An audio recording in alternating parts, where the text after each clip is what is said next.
Ito update naman sa account management natin sa this week, no? Nag-profit share na kami. So ito, nag-withdraw na sila. So nakita nyo, yan, balik nila yung iba sa $100 na, no? So yung capital na ko, yung iiwan lang is $100. So dito, so nakikita mo ito, history nito. Tignan nyo, ha. So 54, no, last week. So ito yung kinita namin, no. Ito, talo kami nung kahapon ata, pero still meron kaming nabag na $54 pa rin, no. Meron pa rin yung nahitira. So hindi lahat ng sit up is panalo. So tulad din ito, ayan. So kahapon meron kayong 17. So talo rin kami kahapon, no. May dalawa kami talo. Sana yun, no? Mga 20. Nasa 47 sana to, no, kahapon. So nabawasan kahapon. So itong account na to kasi Sir Kyle is wala kaming proper sharing profit kasi $20 yung gains lang namin, no. So ang sharing profit is 60 and 40% sa akin, 60 sa kanya. So at $20 is wala na, no. So listin lang namin. So i-add na lang namin next week. So kung mag-gain kami next week, i-add na lang yung $20. So ito naman sa kabila,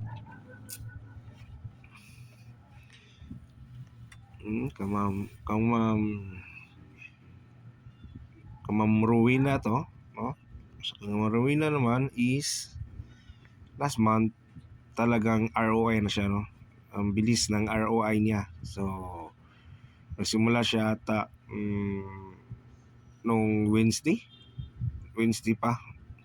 Hindi, nung nakaraang Wednesday. So ngayon nag-share profit na kami. So expect na yung share ko dito is 40% dito ng 102. So total of 40% dyan. So meron na akong nakuha na profit sharing dyan.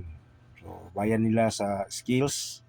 Saka parang na rin ako nagtatrabaho, pero tatrabaho na kunting oras lang, no.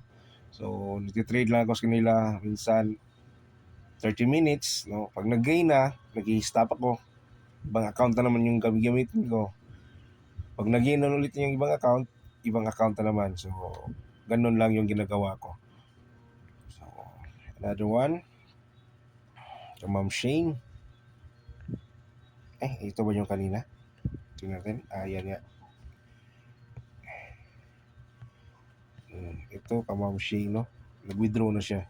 So sa last month, si Ma'am Shane is pag turnover niya sa akin, meron tong negative $33. So negative 33 na recover ko plus 24. So meron naka-gain kami ng 50 plus. So konti lang, pero at least nag-gain kami, no. So gano'n lang. Ito kay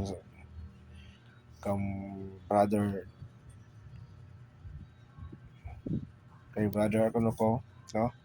Kasama ko sa trabaho dati, JD. So napa-manage account rin siya sa akin. So right now, nagiging rin kami ng 100% na sa sa account niya. So bawi na yung capital niya. So yung naiwan sa kanya right now is yung profit na lang. So risk free na siya. So hindi ibig sabihin na risk free is okay na ipaubos. So hindi po yung ganon.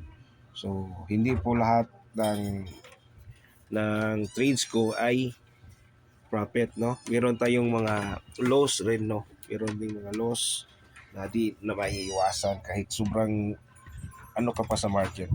Kasi minsan may time na mag-overtrade ka.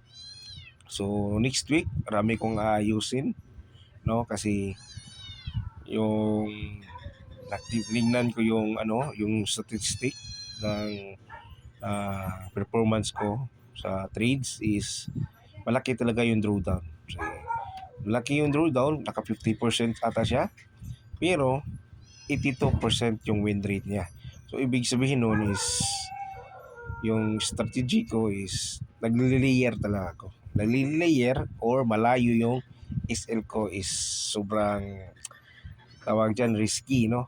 Pag na-hit yung SL mo, yung profit mo na kakaunti lang, tapos yung SL is sobrang layo, times 2 sa profit mo, nalulugi ka ng another extra na ano, no? Kasi example yung restriction mo is ang risk reward mo is dapat $10 per trade, no, per 200 pips. Tapos yung SL mo minsan nilalagay mo sa 200 pips, tapos nahihit pa. So pag nahihit pa, tapos naka 200 pips ka pa, ilugi ka na. So next week is i-try ko i-apply yung very simple ano lang, no, simple strategy lang, kunti lang yung rest, no? So, kasi bakit ako nagli-layer, kasi ang target ko dyan is makakascalp. Pag tama yung lagay ko at tama yung ano, nagpo-profit, nag-i-exit ako early. Minsan 100 pips, minsan 50 pips, minsan for 60 pips. So iba-iba yung risk reward ko. So saka pag hindi naman na-hit agad, so doon na papasok yung layering ko. Yun nga lang, no, may mga account sila na kunti yung tawag dyan, kunti yung leverage. So minsan nakagalimutan ko na yung leverage nila pala is meron lang na 1 is to 500, 1 is to 200. So hindi ako makapag-layer pag, pag na mali ako ng lot size. Example, naka 0.03 ako sa 100 na capital, is ang mangyayari is pag nag-draw down siya, hirap akong mag-layer to para sa bounce back, no? Ay lalo na pang mag-buy, kasi minsan hindi na pwede mag-layer kasi kunti lang yung leverage, kunti lang yung allowed na margin na kaya kong gamitin. So minsan nakakalimutan ko, yung minsan yung iba talagang naabutan ng malaking talo. So next week is pabuguhin natin. Meron naman tayong strategy para sa ganyan. Ang ano ko lang kasi is may profit kami dapat araw-araw. So parang pinipilit ko yung sarili ko makaprofit araw-araw. So pag ganun is talagang minsan na risky na yung account manage ko. So gagawin natin next week is risk ratio na lang talaga. So risk ratio tayo. Hindi baliktad yung risk ratio, no? Mas malaki yung talo kaysa panalo. So baguhin natin. So far ano naman siya, no, effective naman siya yung ginagawa ko na leering, kasi nanalo naman sila.